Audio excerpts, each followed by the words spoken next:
नमस्कार, आप देख रहे हैं आज तक। आपके साथ मैं हूं सईद अंसारी।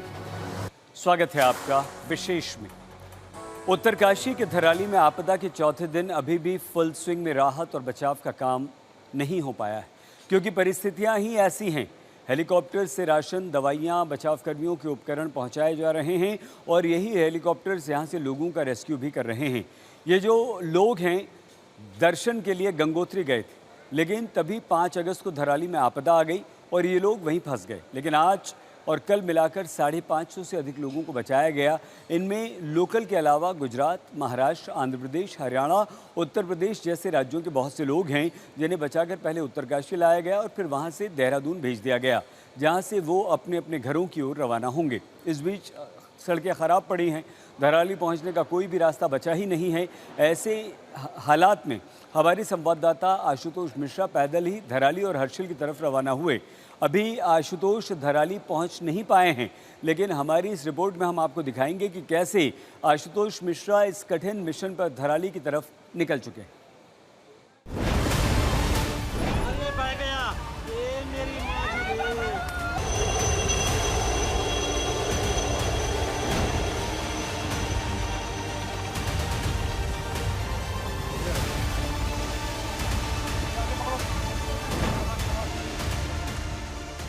धराली जाने वाली हर सड़क टूटी हुई है, हर तरफ से टूटी हुई है।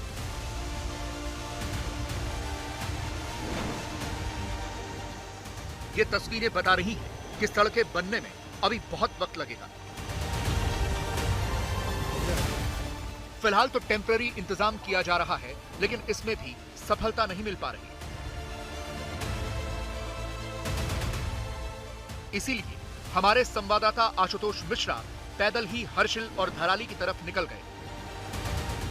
हालांकि उनकी ये यात्रा बहुत मुश्किल होने वाली है, क्योंकि इस वक्त मौसम बहुत खराब है।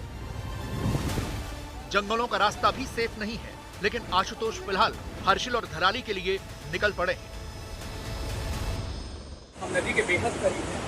सिर्फ ये पड़ाव अगर पूरा हो गया तो हम मंदिर के बेहद नजदीक आ जाएंगे, क्योंकि चढ़ने में कोई दिक्कत नहीं होगी, उतरने में इस समय नहीं होगी।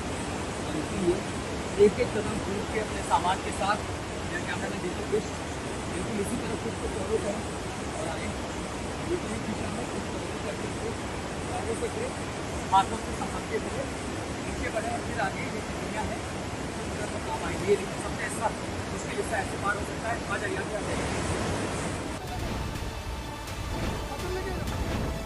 और इन पहाड़ियों से होते हुए हम नीचे तो आ गए हैं। पीछे दरअसल ये वो इलाका है जो नदी यानी जहाँ पर सैलाब आया उसके साथ पानी इतने बड़े बड़े मलबे सब आए और वहाँ से आना मुश्किल था, सड़क टूटी है।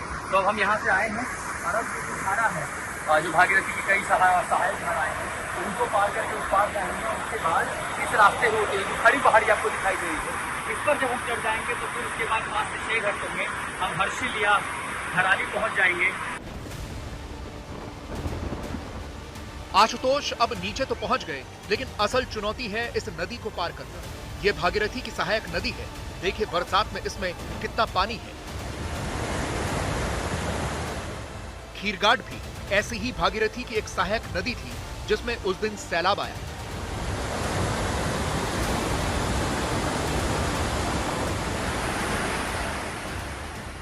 देखिए किस तरह से हमारे संवाददाता ने यह नदी क्रॉस की। अब आगे जंगल का एरिया है।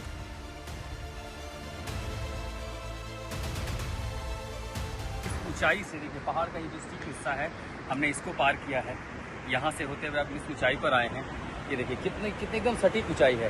तो पहाड़ के बाद जंगल के बाद फिर एक चढ़ाई, और अब इन पहाड़ों से होते हुए 500 मीटर और बाकी, उसके बाद हम मुख्य सड़क पर पहुँच जाएंगे। आगे कई जगहों पर रास्ते कटे हुए हैं, लेकिन अगर एक बार आप सड़क पर पहुंच जाते तो इतनी मुश्किल नहीं आती है। फिर 25 किलोमीटर का रास्ता जो है वो 5-6 घंटों में पूरा किया जा सकेगा। सफ़र हमारा जारी है, धराली पहुंचने की कोशिश है। थोड़ी देर बाद ही हमारे संवाददाता ऊपर सड़क पर पहुंच गए, लेकिन इसमें बहुत सी मुश्किलात आई।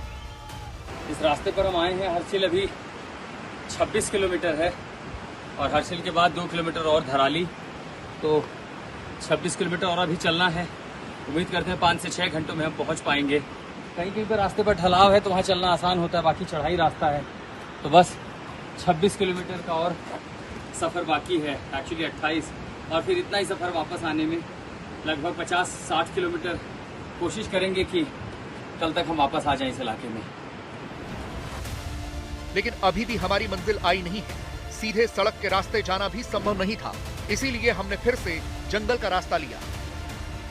हम उस हिस्से पर आ गए हैं। दरअसल जो रिश्ता उत्तरकाशी और धराली को जोड़ने वाला कट गया था, क्योंकि सामने जो पुल है, दरअसल वो पुल बह गया और उसके ऊपर जब तक काम चल रहा है जिसमें समय लगेगा, तो इस हिस्से तक, जिस हिस्से पर हमें यहाँ से दूसरे हिस्सों से लेके यहाँ तक पहुँचने के लिए हमने जंगलों का रास्ता लिया, पहाड़ से नीचे उतरे और अब हम हर्षिल की तरफ आ चुके हैं। यानी उत्तरकाशी से हट के अब हमारे लिए हर्षिल के लिए रास्ता है।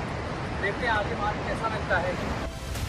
और फिर हमारे संवाददाता आशुतोष मिश्रा पहुंचे सुखी टॉप। ये वही इलाका है जहां 5 अगस्त को एक और बादल फटा था। अब तक मौसम खराब होना शुरू हो गया है, बारिश भी है और सामने आप देखिए सिर्फ बादल और कोहरा दिख रहा है, कुछ नजर नहीं आ रहा। सुखी टॉप हम पहुंचे हैं। दरअसल ये इलाका कनेक्टेड है। गंगनानी के पास जो पुल है वो पूरी तरह टूट गया। उस पुल के पास एक पहाड़ है, उस पहाड़ से हम नीचे की तरफ उतरे, नदी पार की, जो सैलाब था उस सैलाब को पार करके फिर चढ़ाई की और एक गहरी खाई को पार करने के बाद सुखी टॉप पहुंचे हैं। बादल इतनी ज़्यादा, ये दरअसल इतनी ऊंचाई पर है कि बादलों के बीच कुछ भी देखना मुश्किल है, लेकिन अगर आप थोड़ा देर के लिए बादल हटे तो आप समझ पाएंगे ये वो धारा है जहाँ पर सबसे ज़्यादा बादल फटा हो या लैंडस्लाइड जो भी इतनी तेज धार आई, उसके साथ ये नीचे के हिस्से में आया और उसी के साथ नीचे ये भागीरथी का स्तर आप देखिए कि पूरी भागीरथी में अब जाके जलस्तर कम हुआ है, लेकिन यह आगे इतनी दूर तक जाता है कि यहाँ से लगभग 16 किलोमीटर दूर आगे जो स्थिति बनी थी कि आगे गंगनानी और उसके पीछे तमाम हमने तबाही की तस्वीरें देखी हैं। हर्षिल की ओर हमारी यात्रा आगे बढ़ रही है और जिस तरह का नुकसान हर्षिल और धराली में हुआ है उसकी एक बड़ी वजह है कई हिस्सों पर। आगे हमने कई जगहों पर लैंडस्लाइड देखे हैं, पूरा मलबा भरा मैदान है, लेकिन फिलहाल हम आगे की ओर बढ़ रहे हैं सुखी टॉप में। दरअसल यहाँ कोई पहुँच नहीं पाया, आज तक पहला चैनल जो सुखी टॉप पहुँचा है। हम आपको वो तस्वीरें दिखा रहे हैं जहाँ पर लैंडस्लाइड इसलिए हुआ क्योंकि सैलाब आया, बादल फटा। जिस नाले में बादल फटा ठीक उसके सामने हम यहाँ पर इस ऊंचाई पर खड़े हैं।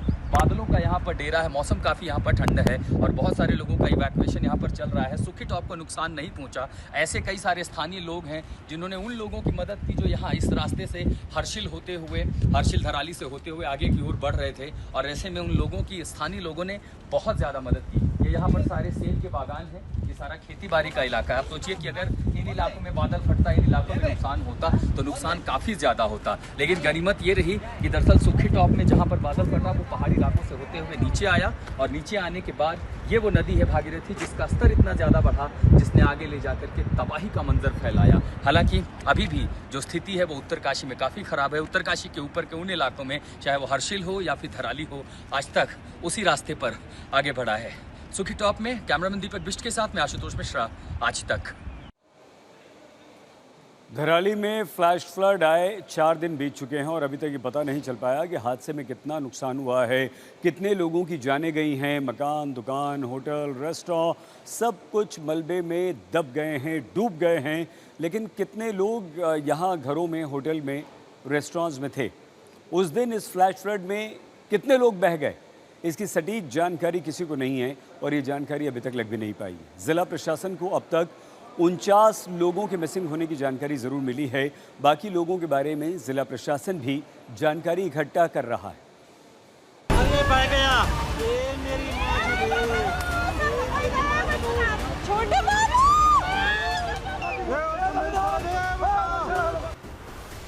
तबाही, विनाश, बर्बादी, नाश, विध्वंस, सफाया। धराली में यही दिख रहा है। 4 दिन बीत गए हैं, लेकिन हालात अभी भी सामान्य नहीं हुए। सड़क मार्ग से अभी भी धराली कनेक्ट नहीं हुआ और ना ही अभी बिजली की सप्लाई चालू हुई। धराली की पूरी घाटी में सिर्फ हेलीकॉप्टर उड़ते दिख रहे हैं। फिर चाहे वो सामान लाना हो या यहाँ फंसे लोगों को ले जाना हो, हेलीकॉप्टर का ही इस्तेमाल हो रहा है। किसी तरह से मलबे में जिंदगी तलाशने की असफल कोशिश हो रही है। 4 दिन बाद अब कौन बचा हुआ मिलेगा, लेकिन राहत और बचाव की टीमें कोई कसर बाकी नहीं छोड़ना चाहती। इसीलिए स्निफर डॉग्स भी लगे हुए हैं। शायद इन डॉग्स के लिए ऐसी आपदा का अनुभव पूरी तरह से नया ही होगा जहां 50 फीट तक मलबा है। देखिए 5 अगस्त को खीरगाड़ में आए फ्लैश फ्लड ने क्या हाल किया है। कहीं से लग रहा है कि यहाँ कभी बड़े बड़े होटल, लॉज और होम स्टे रहे होंगे, जहां एक दिन में 1000 लोगों को ठहराने की क्षमता थी। गंगोत्री जाने वाले यात्रियों के रुकने का ये एक प्रमुख केंद्र था। अब देखिए कैसे पूरी तरह से समतल जमीन हो गई। 10 फीट ऊपर मलबा है। मलबे ने पूरा का पूरा खीरगाड़ और भगीरथी का पाट समतल कर दिया है। घटनास्थल पर लगी हुई एनडीआरएफ और आर्मी की टीम्स के सामने सबसे बड़ा ऑपरेशन इस वक्त यही है कि किसी तरह से इस इलाके में आधारभूत जरूरत की चीजें फिर से तैयार कर दें। उस दिन की आपदा में पूरा पुल बह गया था, इसीलिए आर्मी के जवानों ने एक टेम्पररी पुल तैयार किया है ताकि गंगोत्री से आ रहे यात्रियों को इस टेम्पररी पुल से सुरक्षित जगह पर ले जाया जा सके। राहत के काम में लगी हुई इन टीमों के इक्विपमेंट्स भी यहाँ हेलीकॉप्टर की मदद से पहुंचाए गए हैं। कम्युनिकेशन डिवाइसेज हैं, बड़ी बड़ी इलेक्ट्रिक आरियां हैं, एक से एक आधुनिक इक्विपमेंट्स हैं, दवाइयां हैं, सैनिटाइजर हैं। लोकल लोगों को यहीं पर फर्स्ट एड भी दिया जा रहा है। जो बीमार हैं उन्हें दवाइयां भी दी गई। जो भी नेसेसरी यहाँ पे रिक्वायरमेंट है सामान की, वो सामान आना कल से आना शुरू हो गया है, मिलना, और हम डिस्ट्रीब्यूट आज करा रहे हैं धराली में, और जहाँ भी अफेक्टेड है हर्षिल में भी कराएंगे। कम्युनिटी किचन इस्टेब्लिश कर दिया है हर्षिल में, यहाँ भी आज स्टार्ट कर रहे हैं। मेडिकल कैंप चला दिए हैं दोनों जगह, यहाँ भी मेरी स्टेट की टीम भी है और हमारी लोकल का टीम भी है, आर्मी का टीम भी मेडिकल कैंप लगा चुकी है। एक्स ग्राशिया जो हम डिस्ट्रीब्यूट करते हैं एसडीआरएफ के नॉर्म में तहसील से, वो भी हमने कल करा दिया। आज हम कुछ कैश भी डिस्ट्रीब्यूट करा देंगे। सर कुछ कितनी बॉडी बरामद हुई है? जो डेड बॉडी रिकवर हुई है टिल डेट वो एक ही हुई है, और अभी जो मिसिंग का डेटा हमने कल पूरा बैठ के पूरा सर्वे किया, लोगों को बुला के बैठे, तो अभी 48 प्लस 1 डेड, 48 प्लस 1 49 का टोटल डेटा है। इन्हीं मशीनों से चेक किया जा रहा है कि कहीं मलबे के नीचे किसी की सांस चल रही है क्या। हालांकि उम्मीद तो बहुत कम है, लेकिन उम्मीद पर दुनिया कायम है। इस बीच धराली में चल रहे ऑपरेशन का निरीक्षण करने के लिए उत्तराखंड के मुख्यमंत्री पुष्कर सिंह धामी खुद घटनास्थल पर पहुंचे। धामी वहां चल रहे राहत कार्यों को देख रहे हैं, साथ ही साथ पिछले 4 दिनों से गंगोत्री में फंसे लोगों से मिल भी रहे हैं, उन्हें विश्वास दिला रहे हैं, दिलासा दे रहे हैं, और ये बता रहे हैं कि घबराने की ज़रूरत नहीं। ये सारे लोग अलग अलग प्रदेशों के हैं जिन्हें सुरक्षित बचा लिया गया है।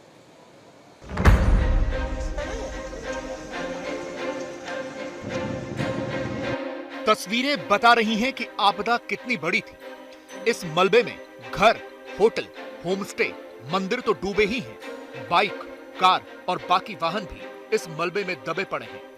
बाइक उल्टी हुई है, बगल में भगीरथी बह रही है, और उसके पास मलबे में एक कार दिख रही है जो आधी मलबे के अंदर है।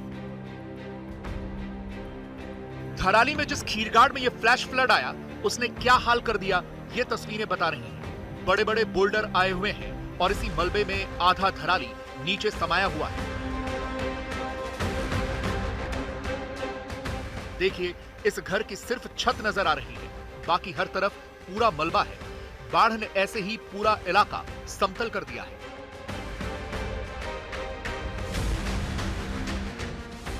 इसरो द्वारा जारी की गई ये तस्वीर बता रही है कि यहाँ क्या हाल हुआ है। पहली तस्वीर 13 जून 2024 की है, जिसमें खीरगाड़ दिख रही है और उसके मुहाने पर बसा थराली गांव भी, और सामने भगीरथी नदी है। दूसरी तस्वीर है 7 अगस्त 2025 की, यानी कि इस आपदा के बाद की, और इसमें दिख रहा है कि खीरगाड़ में आए फ्लैश फ्लड के बाद कैसे सब कुछ समतल हो गया। खीरगाड़ तो पूरी की पूरी भगीरथी में मिल गई दिखती है, और इन्हीं हालात के बीच में लोगों का रेस्क्यू किया जा रहा है। आज भी बहुत से लोगों को बचाया गया। ये तमाम लोग गंगोत्री में फंसे हुए हैं। इन्हें पहले धराली के रास्ते ही पैदल लाया गया और फिर उनका रेस्क्यू चिन्यूक हेलीकॉप्टर से किया गया। उत्तराखंड के मुख्यमंत्री पुष्कर सिंह धामी भी आज घटनास्थल पर पहुंचे। जिन लोगों को राहत कर्मी बचाकर ला रहे थे, धामी उनसे मिले, उन्हें दिलासा दिलाया। जो घबरा गए थे उन्हें गले लगाया। भाई साहब ये उमेश जेल के सब उसको पूरी तरह से सब बचे नहीं।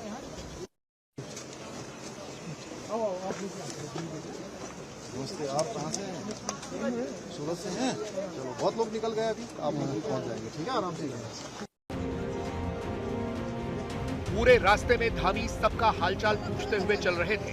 कोई गुजरात से था, कोई मुंबई से, कोई वाराणसी से। तमाम तीर्थ यात्री थे। ये इसलिए घबराए हुए थे क्योंकि 5 अगस्त को आपदा के बाद से ये लोग गंगोत्री में ही फंसे हुए थे। तभी एक महिला ने धामी को अपना दुपट्टा फाड़कर राखी बांध दी। महिला धामी के पैर छूने लगी तो धामी ने मना किया और गले लगा लिया। आगे एक महिला को ऑक्सीजन लगा हुआ था तो धामी ने उन्हें भी भरोसा दिलाया। सब सुरक्षित है।